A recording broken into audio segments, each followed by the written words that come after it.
Hi, I'm Rob King. Welcome to Homebrew number 48 and we're back to the Turbo Ciders. And today we are going to issue a cheat code for an Iron Brew cider. In fact, we're not going to use the real thing. I'm just going to drink that. I'm going to use an Iron Brew syrup to see how that works out. Iron Brew, made from girders. Let's hope the cider tastes as good. Okay, so scratch all of that. It all went completely pear-shaped after that. So effectively what happened was absolutely none of what was expected. Instead, we now have a video that eventually does result in this turbo cider, but along the way we had to do multiple interventions. We did nutrient feed, we did more yeast, we did shake it up baby now. Also included in this video is how to build a yeast starter for a cider. And then the absolute last resort, do a bit of everything all over again and just wish. Remarkably, that last one seems to have worked. Check it out.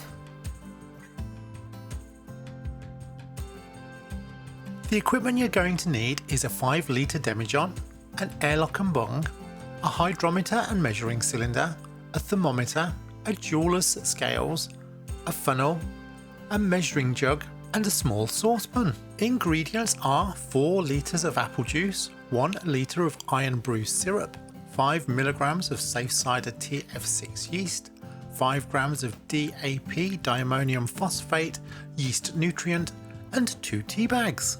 In secondary, we are going to add erythritol. This is a non-fermentable sugar that is used for back sweetening. I often also include glycerine, although I didn't on this occasion. Glycerine also helps to improve the mouthfeel and the viscosity of the final homebrew. Check out the link above for the recipe that uses actual Iron Brew. This is the most successful route to go and the taste is absolutely brilliant.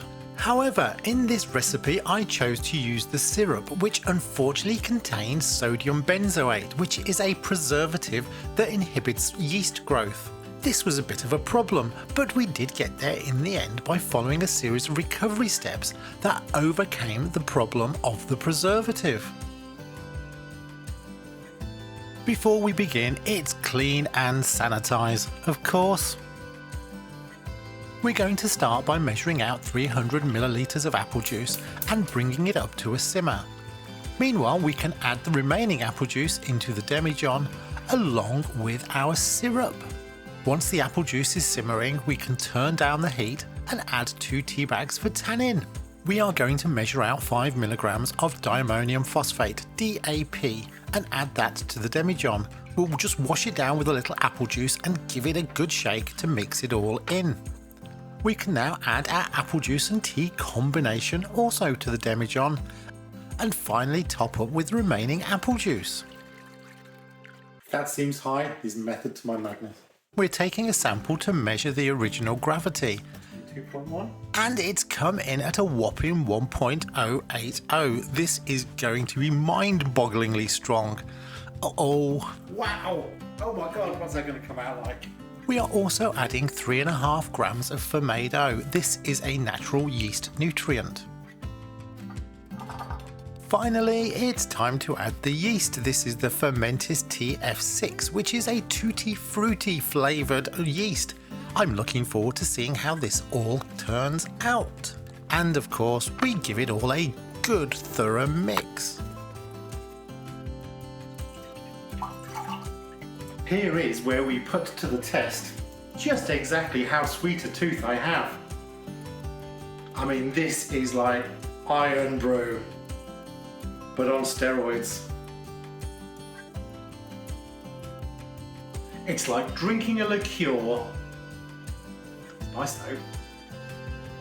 Of course, we know this step didn't go that well, but at this point I was full of optimism for fermentation to begin.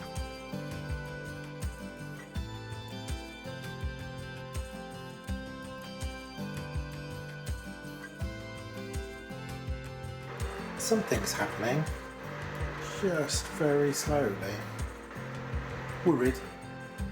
It's day 3 and it's time for an intervention. We are going to add some yeast nutrient, a combination of DAP, which adds nitrogen, which is very good for this particular yeast, and also some Fermade O, which is a general yeast nutrient.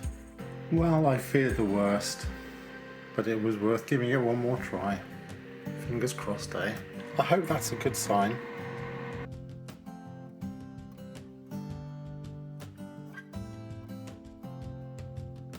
Okay, giving it a bit of a swirl. And I have a crack in the demijohn. Can this get any worse? It's day 8 and time to take a reading to see if we've had any effect whatsoever. And no, we haven't. Intervention number 3 then is to build a yeast starter. Now the advantage of doing this is the yeast has completed the growth stage, so therefore the preservatives will have less of an impact. Let's hope. We're going to build the starter on 200 milliliters of boiled water. We're going to have to let this cool down a bit to get to the right temperature. Meanwhile, we can sanitize all of the equipment and the demijohn we're going to use for transfer. It was cheaper to buy this ridiculously large pack of yeast than just a couple of small packs, so I went for it. Right, plenty of cider on the horizon. I'm guessing you've worked it out, but that's sanitizer. We're going to need 5 grams of yeast, which is going to leave 495 grams still to use.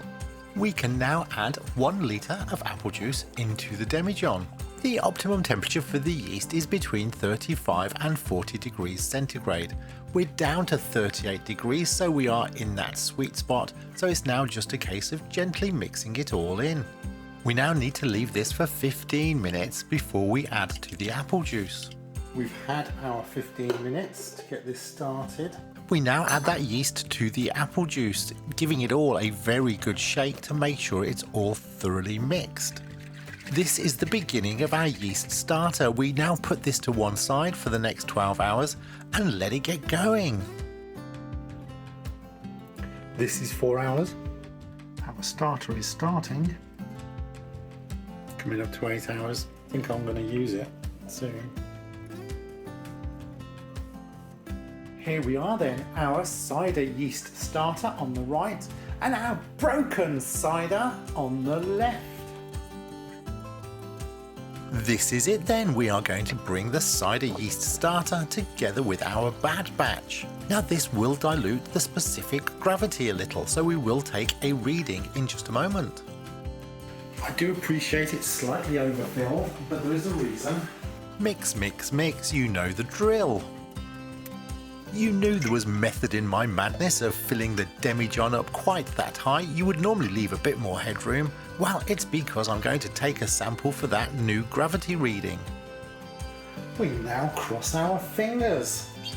The new diluted gravity has come in at 1.070, down from the 1.080 original. Either way, this is still going to be pretty strong. Cleaning only needs to be very basic because very sadly this is relegated now to the recycling bin. We have positive pressure, I will take that as a positive.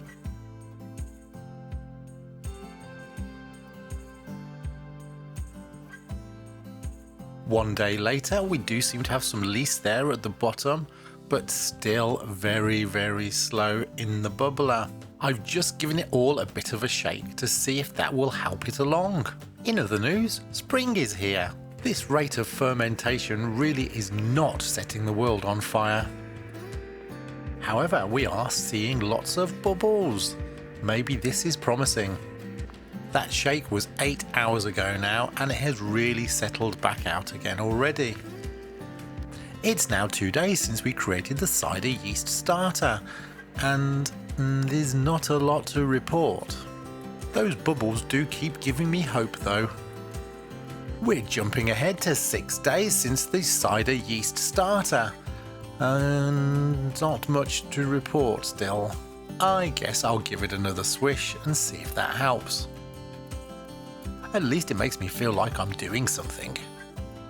I'm sharing the cupboard with the Philly Sour, coming up next. 7 days, more shaking, otherwise not much news. If it's starting to look like I'm getting rather desperate adding more yeast and more nutrient, then you'd probably be right. And of course, why not give it all a good old swish while I'm at it? Well, that's a promising start. Maybe there's hope. Now there's competition. The first one has started going. That's typical. I am thinking that this is the most promising signs of fermentation that we've yet seen.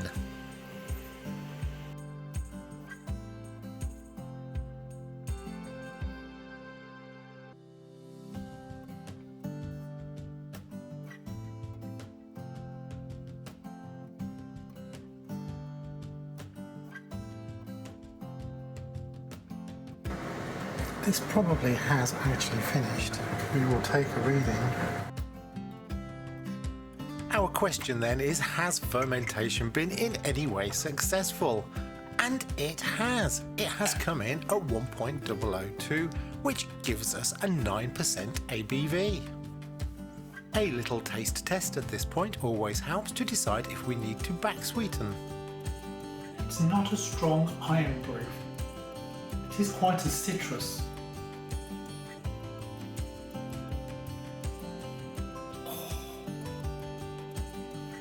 Well, that's rocket fuel.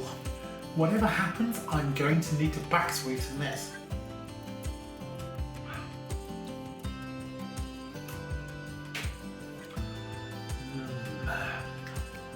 If I need to light my barbecue, I'll use this. Adding a couple of teaspoons of erythritol just to see how much sugar we're going to need. Sweetness improves it on the sort of initial swig, but on the back end, oh blimey, this is rocket fuel. Do I just abandon ship or do I keep going? Well, at this point, I'm not going to give up now. We are adding 200 grams of non-fermentable sugar to help with that sweetness.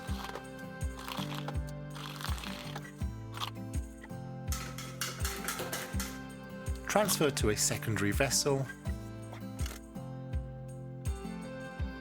and give it a good old shake to mix in that sugar you could see at the bottom. There is a lot, and I mean a lot, of yeast left behind after that transfer.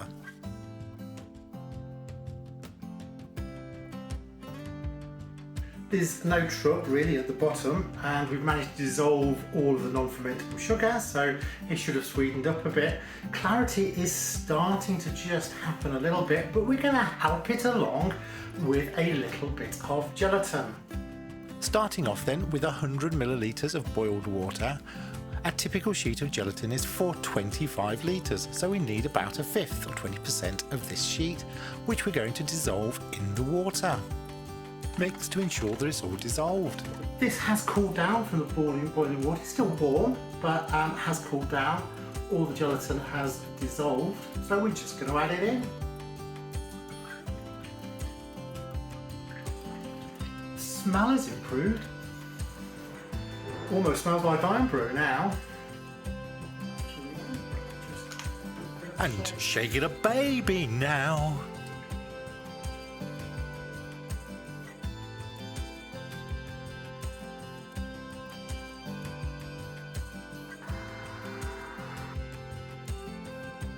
So is there any element of brewing that doesn't start with cleaning and sanitization? I think not. So today we have the auto siphon, we have a syringe which I'll come back to and explain later, we have the demijohn, and we have all of those bottles. For bottle carbonation we are using around 7 grams per litre of priming sugar with a total of 34 grams. Creating a sugar wash with boiling water makes sure that the sugar itself is also sterilised and makes it easier to mix in. As an aside, this Brooklyn Brewery Hazy is fab. We are using the Ferminator to keep things cool. Sharing the premises with the good batch, which you can check out on the link. We are ready to rock, and clarity has improved a little. The sugar wash has cooled to room temperature. I'm using that syringe to take 5 ml of sugar wash and add it to each bottle. This is an alternative to my usual technique of using a bottling bucket. We'll see how it goes. Gravity should have remained stable at this point, but I am doing a final test, and it did. It all remained stable at 1.002, giving us 9% ABV. Transfer is nice and simple. We are just going to work through all of the bottles, moving step by step. Easy peasy. And capping. One day I'm going to bolt this thing down. It would be much easier if I did. Second time around and still lots of lease. I'm not surprised given the amount of junk I added. Aha! More cleaning. Woohoo! Well, how does it taste?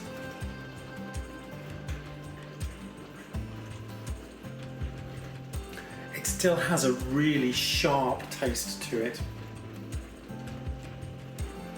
It does have an iron brew aroma though.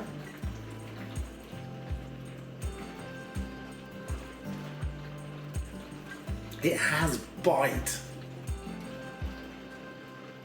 Iron brew bites back. Dun dun dun. Oh.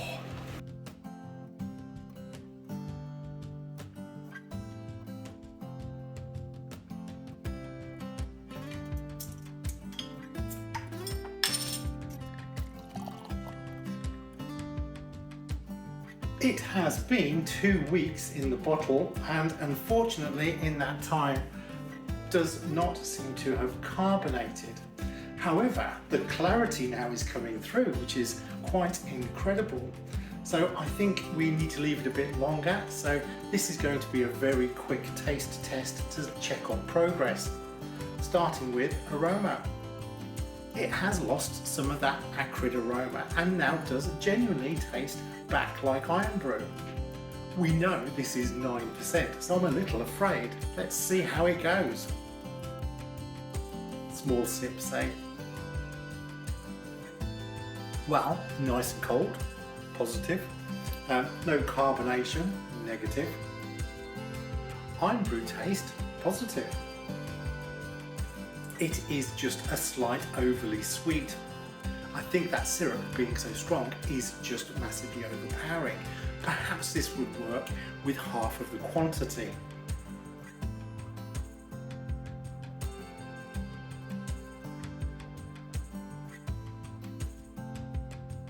At the moment though, it does need a bit more of that carbonation to be really drinkable. So I am going to stop there and hope that a few more weeks will just help it along.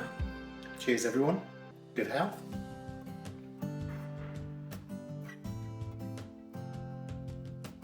We are 2 weeks then to see if anything has changed. Let's hope. There's a little fizz. It may just not be quite enough, but that just could be a factor of time now. Clarity's really quite good, not perfect, but quite good. That aroma is still nice, but I'm not seeing any carbonation. With each passing test, it does improve. So we're still missing the carbonation, but that acidity that really hit you on the back end is almost gone. Just a tiny amount still there. Even uncarbonated, this is almost okay now. Well, I'm off for 2 weeks now, so next time I try will be in a fortnight's time.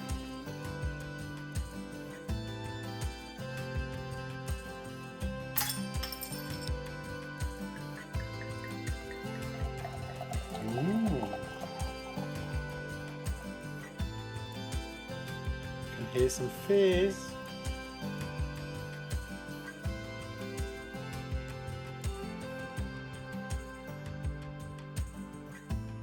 Here we are then, back at day number 84 to see whether we finally made it to a tasty cider. Well, this has been going for the long haul, but carbonation now looks wonderful. Clarity is absolutely amazing. Aroma, interestingly, has a touch of sour to it. It's definitely iron brew, but it's iron brew with a little bit of acidity in there. Interesting. Right, going in. Wow, very interesting indeed. This has been a tough journey, but here we are 3 months later, and the patience has actually unbelievably paid off. We don't have the level of sweetness that came with the other version of the iron brew that we prepared, actually the one I started after this one, but we do know some of that sweetness came from the fact that there was sweetener. It was the low sugar version. Interesting. Well, despite all of those challenges, we incredibly got there with an actually tasty, slightly sour version of iron brew. The mouthfeel is also completely different. It is much more full-bodied. That tannin has really come through. And the carbonation is still going strong. Wow. I am in complete disbelief in how we made it, but wow, the resilience of turbo ciders and a bit of patience. Incredible. I do hope you've enjoyed this marathon video. Good health to you all. Please do like and subscribe. I'd welcome your comments. This has been a journey. Take care, everyone. Cheers.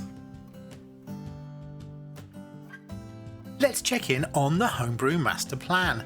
Now that all of the Iron Brew Turbo Ciders are drinkable, I can move to complete the retrospective, the costs, the lessons learned, the schedule, et.al., the shorts, the outtakes, and a very special shootout between the real Iron Brew and my fake Iron Brew syrup. I've also been prompted to try the original 1901 Iron Brew recipe rather than the low sugar version I used in the previous story.